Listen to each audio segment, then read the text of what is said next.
This evening on the Rock Newman Show, herbalist Dr. Sebi has worked with Michael Jackson and Lisa Left Eye Lopez, and he says his line of cell food cures everything from chapped skin to AIDS.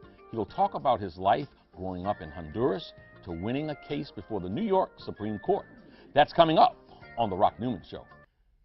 But if I want to lose, and some of my beloved viewers want to lose weight in a healthy manner, but in a fast manner, what should we do first? Well, in answer to your question, I have been struggling with weight since 1964. I was 291 pounds. Now, I only weigh 120, and I'm 6'2". What I've done was to discontinue anything that had glucose.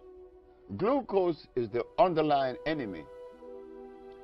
Whenever you indulge in glucose, it would be difficult to lose fat.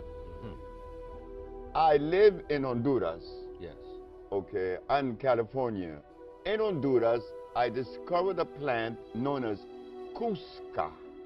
Okay. Cusca is a plant that the Maya used to use. And they used another one known as the Teosinte. Okay. I eat those plants. Those plants does not have starch or glucose. You will look at your body losing weight and you're going to get frightened. I was in the village of Usha in Honduras. We have thermal waters there.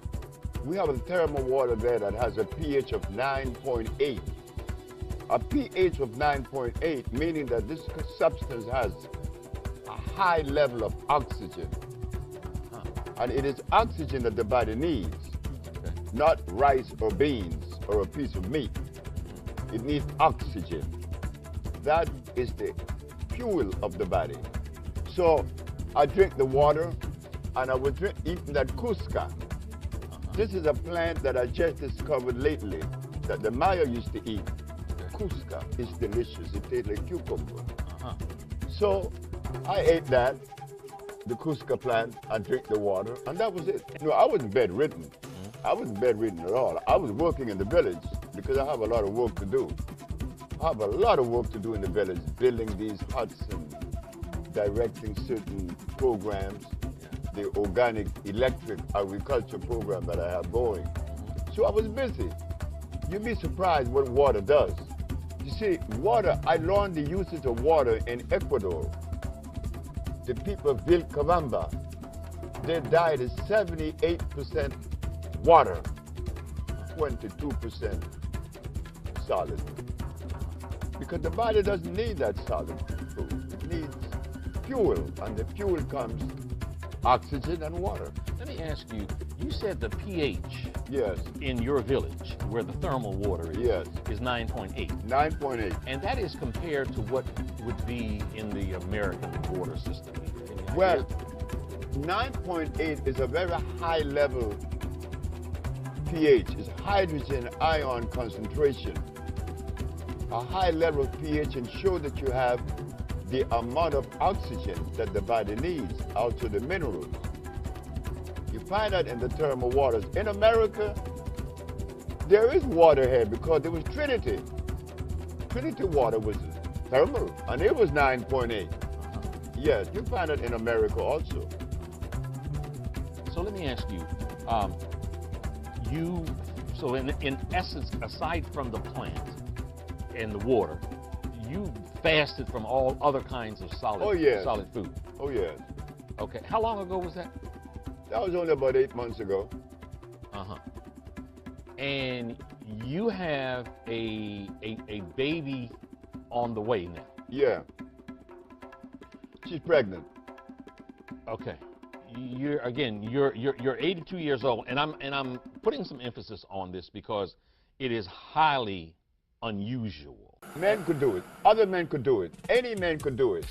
What I did was to depart from the usual diet Yeah. that most men indulges, changing the diet, because remember, I was impotent. I was impotent at 30. How was it that I could have been impotent at 30 and I'm making babies in my 80s? A whole lot of viewers out there want to know. Sure. Gene food consistency, meaning your cellular predisposition determines what you should eat. So where you from? Oh, I'm from Africa. Now we're talking. Now because you are from Africa, do you believe that God was drunk when he put black people in Africa? I said no. Well, do you believe that he put a diet there for you? I said sure. And what's the diet? Rice and beans and potatoes and yams and cows and hogs and lamb. He said not so. That's not the diet of an African. What is the diet of an African? He said the same as the Toltec and the Olmec. All that which is native. But I didn't know these things because I was a Muslim. And I met Elijah Muhammad. Okay. I met the messenger, talking to him like I'm talking to you. Okay. But the messenger's information at the time needed a little bit more help. So he told me that I could not eat meat any longer, no lamb. I could not drink any milk. And I abstained from all these things, and here I am now at 82. I'm happier than I've ever been in my life. You were charged in New York City with practicing medicine without a license. You were ultimately charged, indicted, and taken before the New York Supreme Court. And I would advise my viewers who might be questioning your authenticity that you won that case. Now, so the charge was practicing medicine without a license and claiming that you had a remedy to cure AIDS, cancer, and diabetes. So the question is, how did you win that case against what some people say are the toughest prosecutors? The Attorney General, Mr. Robert Abrams. Because why should he accept from me the statement that I cure AIDS and sickle cell and blindness when no one else has ever made those claims? The man had a right to arrest me. but he was making a mistake. When I went in front of the judge, I asked 3 questions. And they were? They were, Your Honor. You defended yourself? Of course I did. Your Honor, is it a fact that the Holy Bible teaches that the herbs are for the healing of the nations? She said, yes. Is it a fact that science shows that the human body is carbon-based, and to complement a carbon-based body, you must have a carbon-based substance to complement it, because the body only accepts a substance through the process of chemical affinity. Chemical affinity is important. It's an electrical transfer. Chemical affinity. The body could only accept what it is made of, not something new or alien to it. Last question. Your Honor, is it a fact that the father of medicine, Mr. Hippocrates, the man that established the principle of medical science today, cured every disease known to man? Did he use herbs or chemicals? She said, herbs. I said, thank you very much. I rest my case.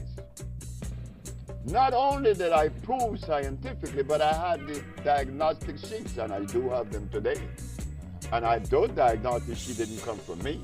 They came from their school, their American accredited, medical accredited school. Did I read it correctly, where there was some requirement for you to actually bring patients, a patient into court from each of those maladies, and that you brought multiple patients in court? One testified themselves, and that you had medical records, one showing that they were victims of the disease, and then showing that it had been cured by one doctor, and then a second doctor verifying what the first doctor had said. Yes. We have to remember this, that whenever you make a statement that goes against the grain, you better be prepared. You better be prepared. The judge said that I had to bring one of every patient that I had cured, and there was one that said others. The others was a man that came from Italy. He was paralyzed. But I was supposed to take 9. I took 77. You took 77 patients in court with you? That's correct. But I knew that my brain was not the same as your brain or any other brain, right? We're unique. Yeah. So when I make a statement, they're going to take my statement and pit it against philosophy. It doesn't fit. I represent an entity that isn't philosophical. And that entity is? Well, it's an African one. I'm an African. And we have to remember that. You see, we think that we could take a philosophy out of Europe or China and inculcate that into the African brain. It does not resonate. It cannot resonate. You cannot be yourself when you've been adulterated.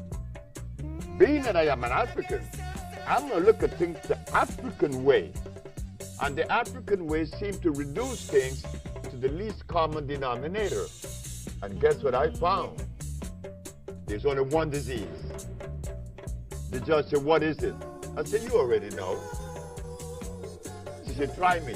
It was a woman, Anne Selman.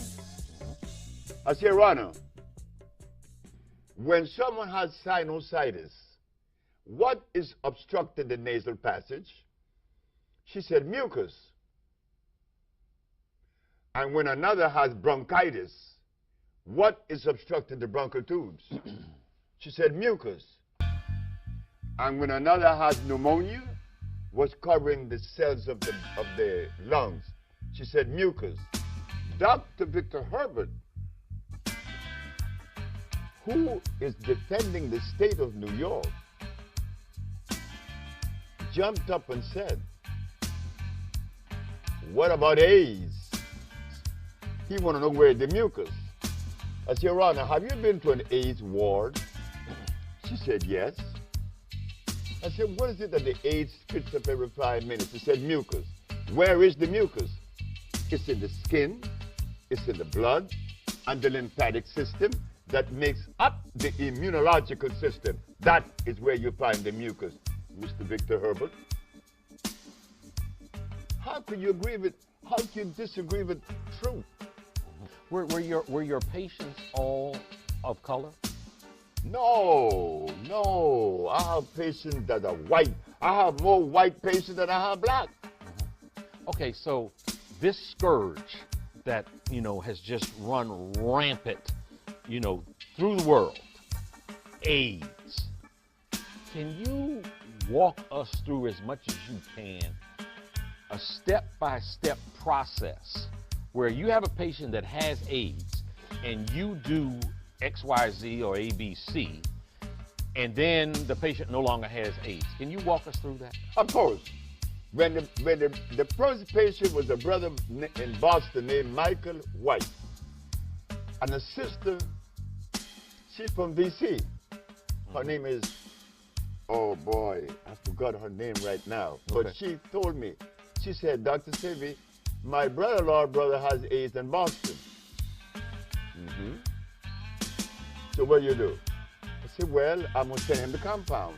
The compound that I made were made to cleanse the cells.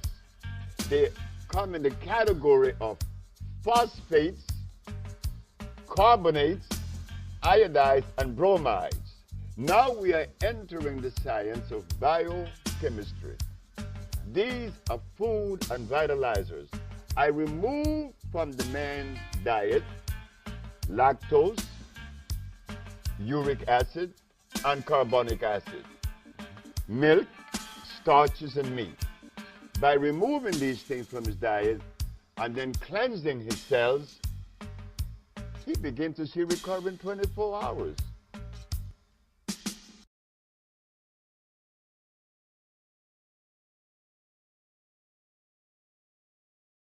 They said I was a walking contradiction. Black and intelligent, the cerebellum heavy like a Gatling. Fiction, I got a whole crew that'll murder you, mathematically subtract your existence. High priest in white robes, moonlight and street clothes, dropping more signs like the last benediction. Shift on them devils with 7 conducting metals. We on the 11th level, try to catch us, wishing.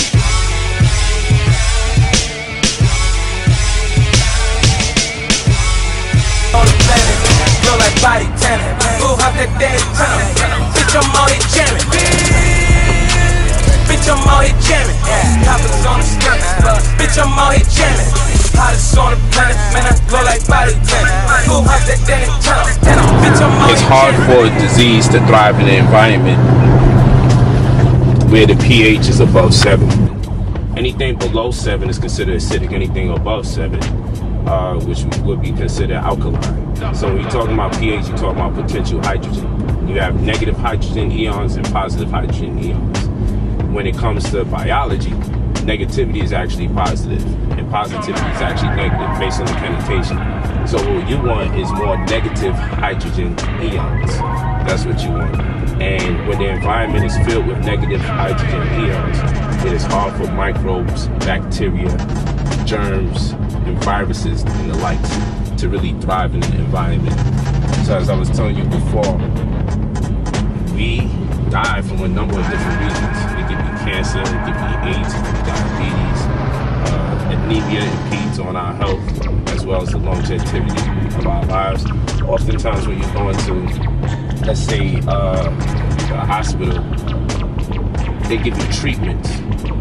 And the thing is about those treatments, they're not really considering the quality of life.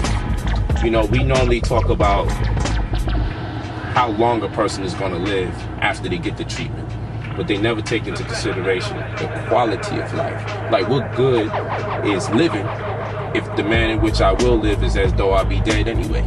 So, in other words, what the medical institutions of this world has been doing is pretty much prolonging life. Pardon me, they've been prolonging death as opposed to prolonging life. And that's why if you even look into the game, and what I mean by game is, check this whole thing out.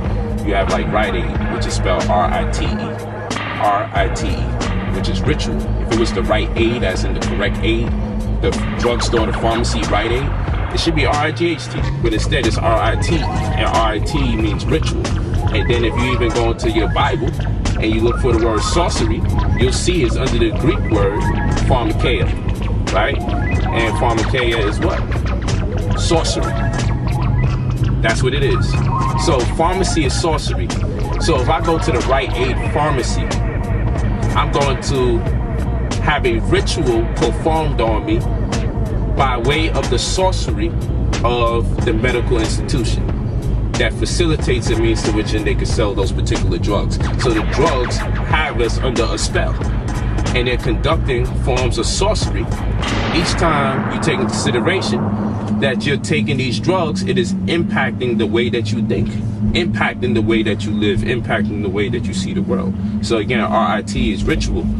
All right, so you're going to Rite Aid, you're going to have a ritual conducted on you by way of their pharmacy or their pharmaceutical products. And again, pharmacy, pharmakeia, means sorcery. So I'm not going to tell you that every agenda in the hospital is negative and works against all people. I'm not going to tell you that. But you must understand that it's a business. You must understand that the corporate wings of that particular business has super saturated all agendas and premises that that institution has erected. So you're not really going to find a situation where you can honestly say, you know what, I can go to the pharmacy or I can go to the hospital and genuinely consider that they are going to give me something that's worthwhile or meaningful as far as prolonging life. Now, those people, they are all about prolonging death. Because as all the great master teachers taught, that if the body is not healthy, it's going to be difficult for the mind to be at peace. Anybody who's infected with an illness, their mind is not at peace. It's very difficult to put it at peace. So when we talk about being spiritual, you can't just live in your mind. You have to understand that there's a relationship between the spirit and the body planes. And if one of them isn't healthy, it's automatically going to affect the other. Just like if you're healthy physically, but you're not healthy spiritually. You got a lot of folk who are super athletes. They run every morning. They do their push-ups. Physically, they appear in perfect health. But what they fail to realize is that those negative thoughts that they keep on feeding themselves will crystallize into not bodily manifestations. And this is how you get folk who never had a piece of meat in their life, but they still suffer from high blood pressure. How did that happen? Okay? Drunk alkaline water all their life, okay, but now they got cancer. How is that when there's no physical evidence as to why you have this malady? A lot of it has to do with the spiritual intoxication that manifests within the body. Remember, every major organ in the body is attached to a particular emotion. So whenever you experience that emotion, it is actually lodged in that particular part of the body. So when you get cancer, when you get diabetes, okay, when epilepsy develops within the brain, it's normally because of a spiritual imbalance or the stoppage of energy. The stoppage of energy. And when you hold on to grudges, you actually stop the energy of life from cycling in. See, pain is weakness leaving the body. But many of us like to hold on to that weakness because we identify with it. So we want to hold it. We don't want to let it go. And some of us carry it around 10, 20, 30, 40, 50 years. And whenever you're holding a grudge, you tend to age about 5 times faster. So you'll see that you'll start to look older than what you should look, because you're not only living for yourself, you're living for your unhealthy pain body as well. So you want to do an assessment of yourself. Where are you mentally? By mental, we're talking about your thoughts, your cognitions, your process of interpreting your experience. That's your mental. Then we got to talk about the spiritual, your connection to the universe, the supreme source, your own internal soul. Where are you on that level? Then we got to talk about the emotional, the way in which you regulate your feelings, your emotional reactions to the things that happen to you in life. And then we got to talk about the physical, your health, what you eat, how you breathe, and your lifestyle. Lifestyle is important too. Why? Because no matter how healthy you may eat, no matter how spiritual you may be, if you don't give the spirit and the mind time to cleanse and recoup itself, it'll break down. So we're going to come to a place where they were known for being in fight mode. Okay? We're going to go to the places where they're known for having that energy. right? We're gonna go to a place where they're known for tapping in to their God gene, to that Neteru. Places like Baltimore, they was waking up, then the woman smacked her son, pulled him off for the protest. Yeah, that whole shit died out. They was turning up in another place, then they came out with the Pokemon thing. They was turning up another time, then they came out with the ice bucket challenge. Yeah. This is all propaganda. Yeah. You know what I'm saying? This is all media. That's what they do. So they know how to shut niggas down and push your buttons. They know how to turn you off, and they know how to turn you on. What I'm coming to do is I'm coming to turn the family on. Don't ever in your life ask me, yo, Red Pill, what you doing for the people? Or Red Pill, how we gonna help yourself? Don't ask no grown man how he's gonna help you, because what you're doing is you're inviting another man to take over you. You're inviting another man to say that he's your savior. That's some homo shit, okay? That's why you niggas in Christianity is in such bad shape when it comes to your sexuality, because you giving all of your power to somebody outside of self. Everything is innate. Anything that you're gonna do, you're gonna be able to do it on your own. At war, if we was at war, if we was in Iraq, would you ask me, yo, and we both had the M16s and we was geared up, yo, Red, how you gonna help save me? When you playing online, Call of Duty, and y'all strapped up and y'all going for the ops, does a nigga from Nebraska tap in and say, ooh, yo, are you going to save me? Are you gonna, it's all right, it's the same thing. Yeah. You carry your own fucking weight, you know what I mean? And you do what you gotta do to do what needs to be done with no excuses, no exceptions. Get off the fuckboy shit. Get out of your feelings. Stop coming up with excuses, family. We gotta be stronger for each other, because when one person drops the ball, that makes us all, you know, it affects us. I got niggas who they don't do what they supposed to do. That shit messes up what I'm trying to do. And then I'm trying to do everything by myself. But how possible is that? I'm doing it. I'm carrying multiple things. Manufacturing, production, teaching, I gotta study, researching, raising my son, okay, raising my daughter, staying healthy, designing, helping other people design, helping other people with their stuff, okay, doing 1,000 videos on 1,000 platforms, which I enjoy, you know what I mean? Respect to everybody who I've been turning up with this whole year, you know what I'm saying? And these things are strenuous, but I decided to be sovereign in my own rights and to be self-employed and to have self-reliance is the best science. So I had to become self-reliable, and I have to stay in the flow. Okay, that's what keeps me in the flow. Yeah, like, you know, I'm hearing a lot of people saying, yo, Red Pill turn up this year, turn up this year, but I'm like, I've been kind of watching Red Pill. He's been turning up. Like, why you think? Why? Special, though. Yeah, why you think this year is so crazy that everybody's like, yo, Red Pill turning up so crazy? You know what I'm saying? Because I wasn't supposed to be here. Because you gotta humble yourself. Right. Be more quiet. Right. The humble guy lasts longer than the nigga with the ego. Yeah. Right. Yeah, nigga, I know this, I know that. You kill yourself. You suffocate your own ignorance. Right. Ptahhotep said, do more listening than talking. Right. That's what you do. And then once you learn to do whatever it is, you build up, then you do your actions show. You get what I'm saying? Yep. You have to do it through action. Anybody can say anything. Right. Yep. Talking is one thing. And I know you can correct what you say, man. You what you do. What you do. That's what it's about. That's your name. I mean, I'm saying about the Renef. Yes. The Renef is your name. Yes. That's actually your soul is your name. Right. You stand for the imprint that you left behind. Yes. Your work that you do on the planet is what you represent. Which ties into you getting your own name, like you said. Exactly. In the Purdy Marut, when you made it through the gates of Asar, you went through the journey, right? Right. You go back to working in the next after. Because your whole process of living is based off energy. Energy means to work. Right. So whatever you invest your time in is what you're memorized. That's what you're deified. That's what they look at. Right. So your legacy, which is your name or your soul, which is your action. Soul means soul is the cellular circulation of the body. Right. It's the warmth in the body that makes you alive. The ATP that we talked about. I didn't say triphosphate. Right. The movement, the rhythm, circulation. Right. Solar system, movement, solar control. Right. Without the solar system, warmth make things rise. Right. So when you're working, you're putting your energy in it. You're warm. You're doing everything. Your energy needs to work. You're active. Right. So whatever you invest your time in is what it is. Right. So your legacy will be left behind. Right. And you should be investing in doing something for the development or the betterment of your people. Right. You want to leave that shit behind, yo. Yeah. You know what I'm saying? Yeah. And you can die at peace with a smile on your face, regardless if they get you, or you die old age, or you know that you did something. Right. You did your best. Yeah. You know what I'm saying? Yeah. You did your best. You did what you had to do. Exactly. You don't have to die with guilt. Exactly. You gotta take that shit with you. I mean, I'd rather die smooth and cool than feel like, damn, I ain't get.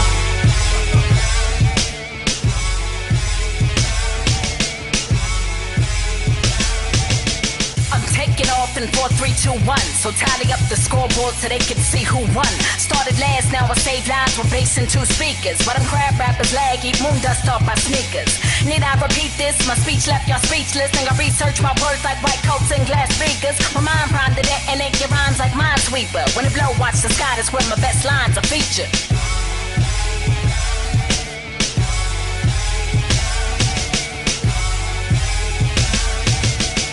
Stand ready for the era of the black god. There wasn't no fucking obvious, nigga. Niggas thought we came from the Bible. See, this is the problem. This is the problem. We got too many people.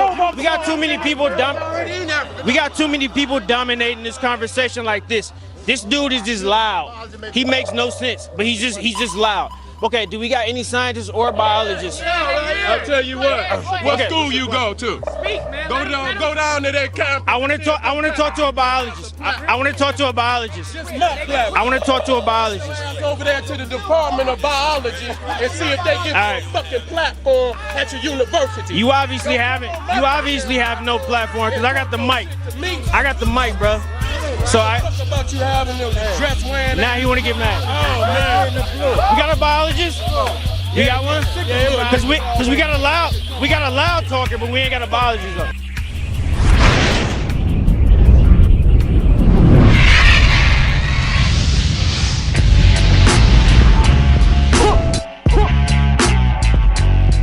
Level. So let me hear you say sa, netta, netta, sa, netta, netta, sa, netta, netta. All right. I'm gonna ask your question. Do you have proof or a method to show and prove? Do you have proof or a method? I understand you say consciousness, right? Do you have proof or or could you show the methodology or show proof that there are pyramids that go back 65 million years? Not off what you believe. No. I'm not to cut you off. Go ahead. Before you came, I put it up on my phone and I showed them the article and the pictures of 65 million year old pyramids that are factually documented to have been found. And another thing I would like to say is we have 145 to 224 with science going, because y'all use science, what science confirms are alien genes which are not from this planet. Monkeys or primates don't have those, which means that we evolved from them, then they will have the 145 genes. So we can come to 2 conclusions now. We want to go to your science. Either we some motherfucking aliens not from here and created the monkeys, or the monkeys created us and gave us some genes that they just don't have and lost forever. So either way it go, we couldn't evolve from them because we have something that they don't have. So we have to have a separate external source of manifestation because the genetic coding of us is different. Period. That's we have and they have and the blood type and the like produce like. Exactly. There's no way you gonna just come out of nothing. You a motherfucker. What did you evolve? Where the fuck did you come from? That's why it's important to study consciousness. It has always been a. He gonna pick his common ground. Don't assign me a motive. Do not assign me a motive. I want to talk about the mutant white man. I want to talk back about this white man. Okay. This is about This is about the history of the European. They asked the question, where did the white man come from? So another brother said, he said, you know, the white man was something different. And a lot of people say that, and they got to, you know, that's cool. People should feel like that. But here's the thing: the white man is a degenerate, deviant, Homo sapiens sapien, same species that we are. Let me, and this is what science says. Show and prove is when you mix a lion with a tiger, you get a liger, right? Now we understand the Panthea family, both of the families that they come from, the feline family, but they're different subspecies. A male liger can't reproduce. He's sterile. Mitochondrial eggs like a donkey, right? Now, when a white man breed with a black woman, or a black woman breed, or a black man breed with a white woman, look at Obama. He's not sterile. That shows that they're not a separate species. They have 46 chromosomes just like us, but at the demi level, this is where you find the difference between us and them. They have a high level of what we refer to as SARA, which is a high level of depression, which makes them more violent, brutal, and more fucked up. That's why they act the way they act. That's a gene variant. That's the SARA gene we're talking about. Also, at a higher level. And also people that's been prone to war. Also, SLC2485, sodium potassium exchange of 55, which gives them pale skin. That developed in Central Asia. Also, Heterolocus, ectoplasm A receptor, which gives them that straight hair. So they are the same species as us, but they're degenerate. Also, 3 to 4% of their DNA, which in the human leukoantigen, which is their immunity, is Neanderthal. You can tell because they're able to deal with the cold weather from the high level of creatine in their skin, the thick texture of their skin to deal with cold weather. You can do something like that. They're mutants. I'll give them mutants. Here's another thing. They also have, when you break it down at the demi level, that 4% stretches out at 70% in their skin. So they are the same species, they're just degenerate. Yep. If they wasn't the same species, we wouldn't be able to reproduce, and like people like Obama, Lenny Kravitz, all these cats would be sterile like the liger. That's what makes them the same species. They're just degenerates, they're mutants. Plus they mix with archaic humans like Neanderthal, which gives them a high level of osteoporosis, autoimmunity disorders, certain types of lupus, type 1 diabetes, type 2 diabetes. White people are more prone with type 1 diabetes being born with it, and then black people catching type 2 from eating high carbs, sugar, and all that other crap. White people have more levels of type 1 diabetes than anybody because of the Neanderthal gene. You can look this up. They also change, they're addicted, they get addicted to shit quick. That addiction is due to the Neanderthal gene variant because Neanderthals were very mimicky. They were kind of like, they FOXP2 genes was fucked up. That have grown up chromosome 7. So they are like us, they are humans, but we have a difference between us. Their levels of melanin is not your melanin like ours, it's pheomelanin.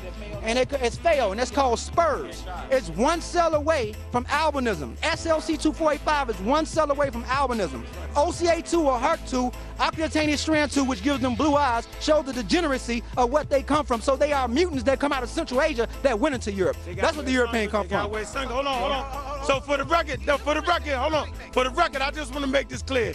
Either we the mothers and fathers of humanity, or we fucking not. You can't have it both ways. You can't say we the mothers and fathers of humanity and then leave white people out and Chinese people out. Let me ask you a question.